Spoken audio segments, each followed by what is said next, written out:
trial in the Mershon trial? We shouldn't have a trial. This is not a trial. This is not an act of criminality. But you are having one. So do you I don't know if we're having one. We're going to be appealing right now. I can tell you that. We did nothing wrong, just like I did nothing wrong in the other case. My statements, my financial statements were conservative. They were low, not high. I mean, he valued Mar-a-Lago at a tiny fraction of what it is. He's the fraud. He created a fraud in order to help his narrative and her narrative because he does whatever she wants. And the judge is really, what he's done is fraudulent.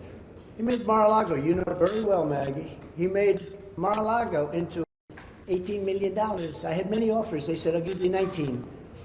Okay? You could take half of the living room is worth more than that.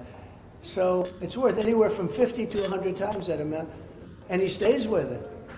So he's either whacked out or dishonest, one or the other, or both, probably both. But he's a disgrace to the system. And I think that New York State was helped a lot today by the decision. I'll give you an example. Truth Social is doing very well. It's hot as a pistol and doing great. And it's going public. And the New York Stock Exchange wants to have us badly. And I told them, we can't do the New York Stock Exchange. You treated too badly in New York. We don't want to do the New York Stock Exchange. And the people at the Stock Exchange are very, very upset about it. The top person is mortified, can't believe it.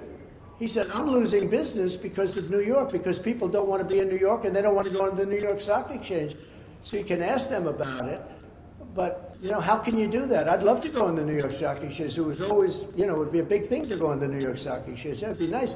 But people aren't going on the New York Stock Exchange now because of what's happening in New York, because they don't want to be attacked by a thug like this horrible Attorney General that we have in New York, the worst in the whole country. So we'll decide about Truth Social and what we do with it. But there's just an example of how this is hurting New York and New York State. Yeah.